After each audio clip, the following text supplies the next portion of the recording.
bro. I'll tell you when. Now you go. Welcome to another episode of the True Beast Podcast, brought to you by xdog.com, where you can find the world's greatest fitness and health enhancement harness for dogs, the X-Dog Weight and Fitness Vest. In addition, if you're looking to level up your dog's nutrition, you can find crafted kibble, freeze-dried training treats and toppers, and of course, supplements that go above and beyond industry standards. Be sure to check out xdog.com.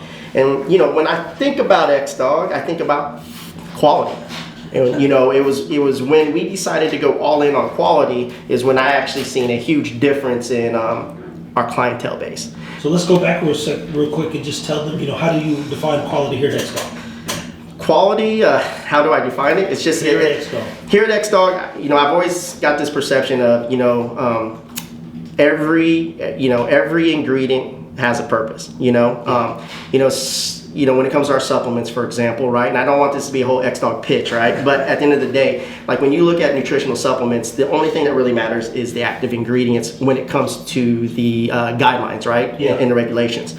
Where what we did is we go, okay, now how can we separate ourselves? Well, let's base ours with superfood. Well, how can you do that? Because wouldn't that be considered a feed? No, because what we did is mask it and called it a flavor agent or a binder or bulking agent or our fillers. Some companies will go, hey, let me put a filler in, right? And we'll do corn, or we'll do wood pulp, or we'll do maltodextrin, which is like a sugar, right? Yeah.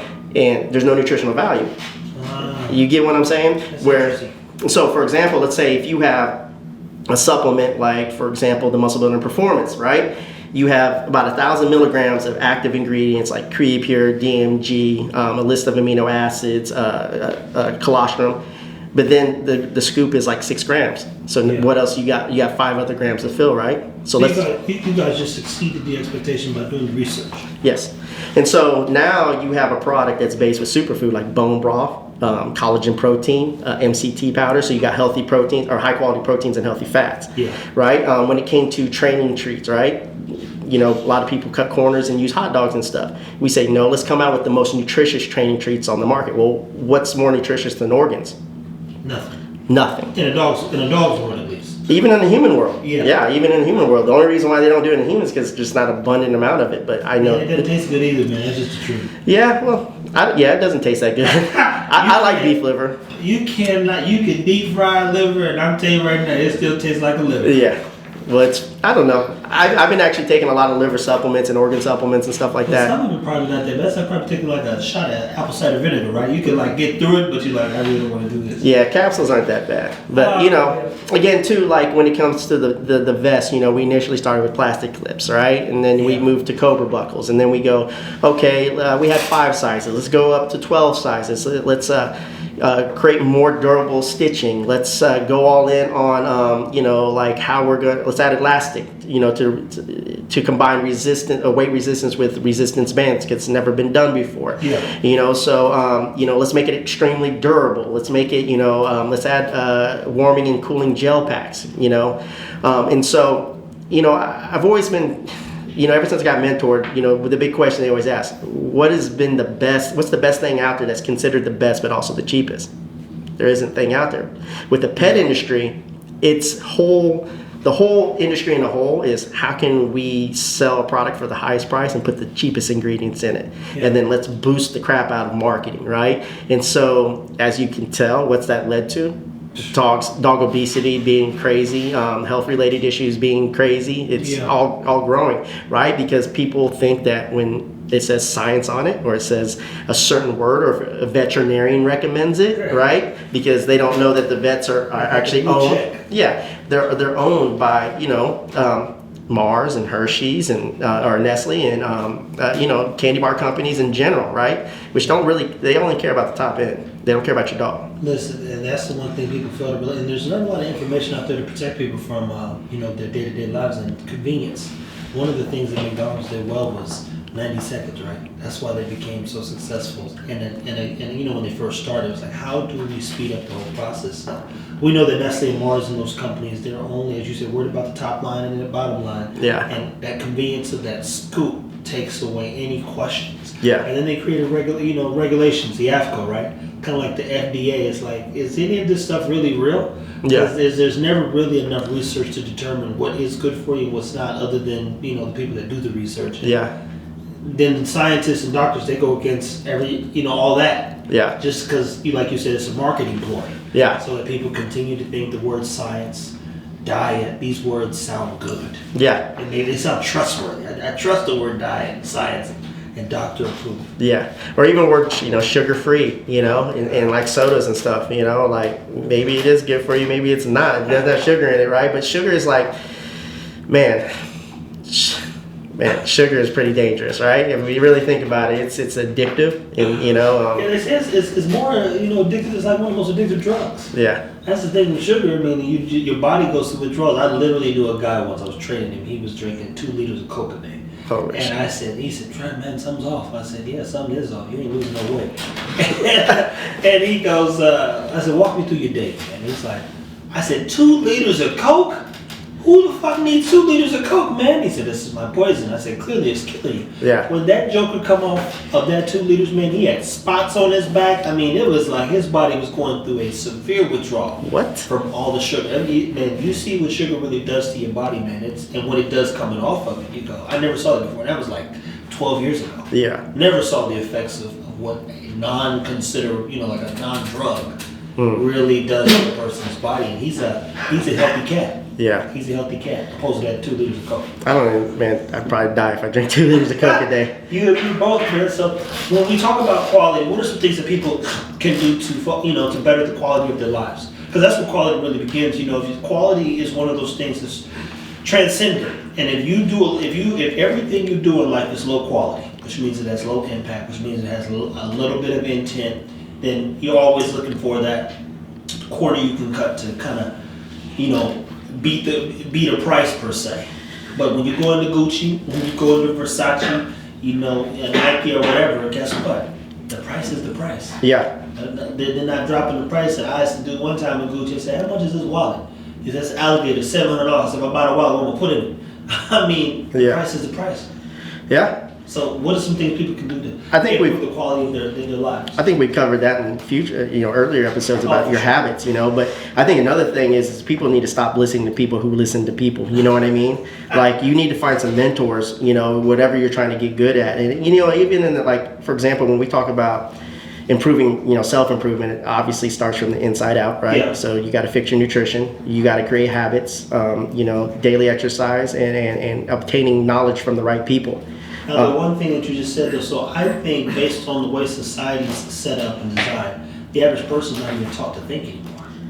Yeah, they're taught to listen, right, and to do what is told to do what you're told to do. Exactly. So that employee mentality, and the thing is, I've met many people who are like, man, Trevor, I know I can be better, I know what to do, but due to the lack of exposure, experience is one of the things that gives people vision. And 9 out of 10 people, whether they be in their 40s, 20s, 30s, and even teens, they lack experiences. And experiences would make you believe, like, damn, I think I like that. And when I walk down that road. We're in an era where there's so much information. That's kind of bullshit now. Either you're a lazy piece of shit, or you're not doing the work, because most of those people, you can tell, they're probably spending the majority of their day thumbing through social media, right? And so they have time, they're just not applying it because it takes work and it takes commitment and it takes a lot of sacrifice, or it just takes work, and people don't want to do the work, at the end of the day, man, the guy had to stop drinking soda. Yeah, he did. It didn't matter what type of fitness program you probably put him through, he was still... That shit is killing him. It was not going to help, or it made the journey 20 million times worse, No, exactly. So then at what point in your life then would you say that quality actually mattered? Because we've all done some low quality things. We didn't think a lot of ourselves even at some point. So maybe the values weren't there. And then one day our minds shifted as we began to focus on more intent. Are you saying for me? For you. Yeah, the quality of relationships. There we go. You know, the relationships and the network. Network is everything. I look at my networks now and I'm like, dude, everything that's going positive it's my network or my relationships. You know, being in a bad personal relationship, oh my God, like I can't explain to you, man. Like it's could be a toxic relationship can really hinder you, and that doesn't just go with like just personal relationship. That can go in business as well. Yeah. And so I just started surrounding myself. I look at Arte, right? That whole network is full of entrepreneurs that have done what I want to do, have experience in it, and done it to the levels above and beyond that I could even imagine right now. You know, even though I have a big. I mean, you're talking tons of 9-figure earners, tons of 8-figure earners, and multiple billionaires in these groups, right? Yeah. And then in addition to Apex Entourage, which is a local group that I got connected through that group, Arte. I met a few people that were here, a part of Apex. Again, connected with some great people in there. And then, you know, the dog groups that I'm in, you know. I'm either in my customer group, which is the Team X Dog group, or I'm in a few trainers groups. You know, like I'm in Caesar's group, and it's a game changer, man. I'm not in these toxic Facebook groups that, you know, people are just so selfish and they only think about themselves. You know, it's just like it's crazy. So I would say relationships is a major pivotal part. And I know it's cliche, and you know, it's like the 5 people you surround yourself around with you're gonna be just like them. You know, like we've heard that saying, but people don't listen to it. They don't apply that, man. If you hang around 4 broke people, you'll be the 5th. It's just a fact. You know, proximity is something I'm gonna probably talk about later at some point this week. I didn't get the energy, but proximity is not just a matter of the box you live in, but it's again how you share your thoughts and who you share your thoughts with, and how those thoughts are received, understood, expressed, and then basically, I'll call it pouncing, but then people that you're around should help you go and execute these thoughts. But I don't think it's cliche, because, you know, if there's 5 people who steal, you know, you the 6th friend, you're gonna get caught up in some shit, even if you've never stolen nothing in your life. It's by association, you're branded. Exactly. So you want to be branded with brilliance and being thoughtful. And I never thought about it until later in life, how impactful my thoughts have been on others, because I was always so sharp and direct about how I wanted to be perceived, and how I felt about myself in that, you know, in terms of that perception. So many times people from 2 different areas would send me, what would Trevor do? And the first time I saw it, like, I figured everybody would get, and of all people you would get, what is WWJ? They were like, bro, I thought you'd get you the Bible guy, and I said, it slipped right over my head, literally. 2, 3, 4, 5 men kept coming, and one guy, I think it's gonna be a thing with it, because they again value my perspective, being that I'm either in or out, direct or not, and I have no energy for extra shit. It's just it don't got it in me. Yeah, and you know, I think, you know, the dog game too, man. Like if you're getting in the dog game, you gotta go all in on quality. And you breeders who are threatened by these people who are coming in, who are buying good quality dogs, you know, spend time trying to educate them, but don't distort them going by saying like, well, you didn't build it from the ground up, and you don't blah blah blah. That's the reason why there's so many fucking dogs in shelters, because they're producing shitty dogs, right? Just you should embrace, if they're gonna come in, they're gonna come in, period. So embrace them and educate them, because it's just gonna level your game up. Stop feeling fucking threatened by this shit. Like, you know, because someone like me who is actually educated in, like right now, I waited. You know, why would I want to produce 20 fucking litters and then get something quality when I can just go buy it, right? And I know what I'm doing, and I understand how to read pedigrees, and I spent 10 years before I started back investing into some dogs right now. I let them make the mistakes, you know, and let them deal with the fucking whelping litters and shit like that. And so now, you know, like I'm building my own collection, you know, and the collection, I'm really very strategic with who I get the dogs from. I'm building personal relationships because I bring massive value to certain breeders now, you know, and now it's time, you know what I mean? But I waited 10 years, you know. You did a good thing. 15 plus years. You did a good thing. 15 plus years. A lot of things have changed, and sad part is nothing's changed. It's a double-edged sword, specifically in the bully game. Everybody else has been pretty consistent. And you guys let people fucking influence you, man. Like, you let them influence you. Like, stop. Who gives a shit what an OG says? Stop. You know, like, listen to the people who want to inspire you and bring value to you, but fuck the hater ones. I don't know if you heard about that, but did you hear about the Miami ABKC show? Of course, man. I got videos sent. I was up like 2 o'clock in the morning. They were sending me stuff. I think I was talking to Aaron about it. Sergio was there. He's like, look at the left in the gray suit. You go, God, man, there's a lot going on here. What are you guys doing? Well, no more fun shows. Yeah, which is probably good. Maybe this whole disaster is probably a positive thing. What's the positive? It's a double-edged sword, because realistically, if we go back to the history of the ABKC, it started with fun shows because there was no ABKC. Yeah. So for them to get together, have fun, do barbecues, and show the dogs was how it all started. So it's not that the fun show's a bad thing. It's what the structure of it. And I've been to sanctioned, full-blown ABKC shows with the top dogs, and there are, for instance, why are we calling a dog when the next group is lined up? There are issues, just in my perspective, my experience, that have still yet to be addressed. So is canceling a good thing? Probably. But it started that way too, before we just throw the fun shit out the window. That's how Dave Wilson and the rest of them began the whole ABKC, getting away from the UKC, because they looked down upon the culture that was beginning to surround this idea of this American bully. Do you even know what the 411 started the fight?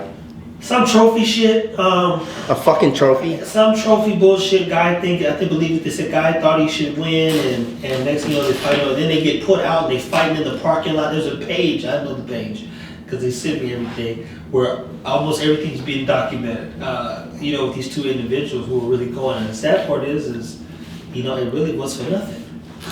Now there's no more of them. So it's like, man, this is what I'm talking about, being selfish. You know what I mean? Well, it's personal. They make it personal, not about the dog. And the sad part is when they're, for me, I'm hip to the breed type and breed standard. When there's no breed standard for real, a real breed type, even though there's a breed type and a breed standard, then people get to continue to breed these not so healthy dogs. So let's just say where you can fix this at. What could the ABKC do better, in your opinion? Force people to be more patient. One thing that they did was they took away for an American bully who's not even done growing, at least until it's roughly 16 to 18 months, and 22 up if we're talking XL. Yeah. They allowed the breed to basically, you could breed the bitch at a year now. Well, we know that a dog is sexually mature between 6 and 9 months. The challenge is the quality and integrity of that mom's ability to be a mother, to take care of her kids, to have the proper working endocrine system along with her reproductive system. Yeah. That ain't there. I don't care what nobody says. I don't care what. And then keep in mind, she drops more eggs at 2. Yeah. So you want, the guy was like, I could wait to do something the other day. 6 months old. I said, bro, you might want to wait a little bit, man. You might want to wait. I didn't, no disrespect to it, but you just go, and I'm like, yo, is your dog standing that way, or is she easy westy? And he sent me a picture of the mom and dad, and I said, you need to really see what this dog's gonna turn into. And that's the part that none of them want to do, because they're chasing the dollar, not the dog. So all of my people, we know it's a 5-year run. Like, even the dogs I'm buying, I don't expect to see no money off of them. And Aaron's got a dog he's got for 7 years. He said, I'm still in the black on him trap. Well, that's the whole thing. Like, now that I'm in a position to be a collector, you know, like, it's not about, for me, it's not about, I don't look to sell any of them. You know what I mean? I may gift them and I may place them, but I'm not, you know what I mean? I told people the same thing. You want to get with me right now, because eventually that price going to go up. But for now, I can put some great dogs in great homes because I know where the bodies are. Yeah. I know where the dogs you can't find are. And they're, like great dogs, but these people on social media, they've been breeding for 20 plus years, and they only focus on quality breeding, not compromises. And even in the G space now, I just know where the bodies are, man, because quality matters to me. And my pedigree is always built off, we talked about quality. I start with a line of health. And that line of health, specific to the American Bully, has to be something that has more of a terrier style to it. And then you keep tightening up that approach by adding more bully type dogs to them. Yeah. But even my main girl, who's super healthy, I can basically add anything to her and I can take it either way. Yeah. You want bigger heads, you want more muscle, you want more bone, more this. She's not a skinny dog. Yeah. She's a 75-pound bitch with a lot of muscle. Yeah. But she's got great health, great breathing. She does not have issue on 3-4 mile walks. Yeah. And heat and whatever else. Yeah. So mine's always health. and then in confirmation, and then we start building from there, and then we tighten it back up and we take it back to health. So like even on our next litter we'll do with the healthy dog, if there are 3-4 girls, no girls leave. You'd have to give me $30,000 and then I think about it. To take one of my girls off this one because I know what they're gonna be able to do long term. This is everything. But again, I know it's a 5-year run. I know we're gonna take 5 years, bare minimum, just to get to the place where we might have something worth, replicating or doing 1,000 times. Yeah, and you probably are going to, with the value of these dogs and these up and coming offspring from your vision, you're definitely probably going to the fucking local gas station and putting canned dog food in their bodies and shit too, right? Because that's fucking quality. I spend a dumb amount of money, man. When I say, I thought about the other day, I'm like, dude, I literally would shoot. So some of the stuff I shoot on the side, might be a quick $5. I'll take that $500, go buy $500 worth of dog food. And we're talking origin or carnivore. So not just that, man. Didn't you get some fucking shit from Australia? Or no, it was the fucking Malaysian fucking bat testicles or some shit, right? I got cow eyeballs, so we got Raw Food Miami. Yeah. I don't know them, but I mean that's the plug if you guys are interested. It's very difficult in your local markets to find organ meat. I'm gonna give you a plug right now. Yeah. Go to the Asian market. That too, but no disrespect to the Asian market, but I put this. You son of a bitch. Watch it. You watch it. What? What are you about to say? They got the placentas. They got the pork uterus. And the dog didn't fuck with it. Yeah. He just was like something was off. Yeah. Something was off. So. I don't think a lot of raw people talk about that. It's hard to get dogs to eat certain. Like my dogs won't eat raw liver, but they'll eat the freeze dried liver all day long.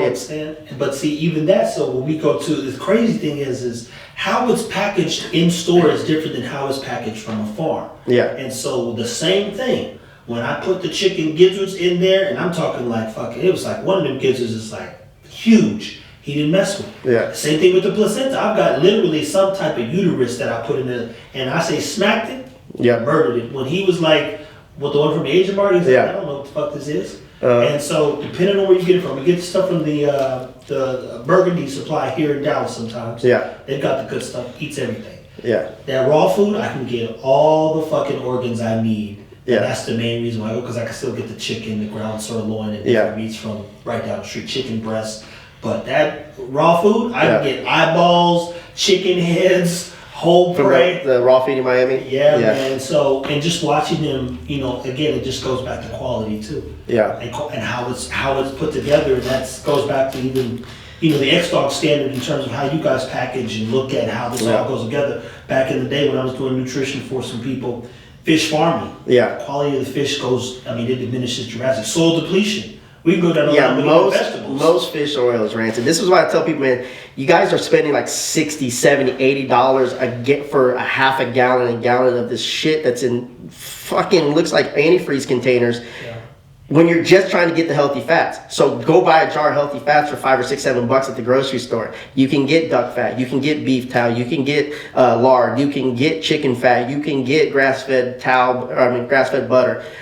You can get pure sources of healthy, just non-extra processed fucking fats. That shit's all marketing. That shit's all marketing and gimmicks. I looked at this one product. I'm going to actually post it. I'm going to show you. The ingredients said sapphire oil, canola oil. The third ingredient, guess what it was? I have no idea. Water.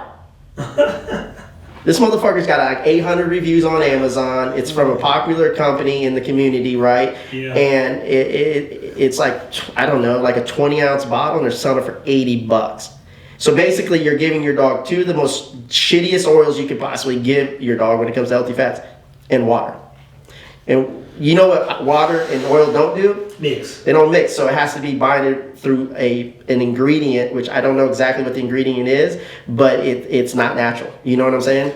Yeah. Well, that's why. And the thing is, people, once your dog gets a taste of quality, it's very difficult for it to go back.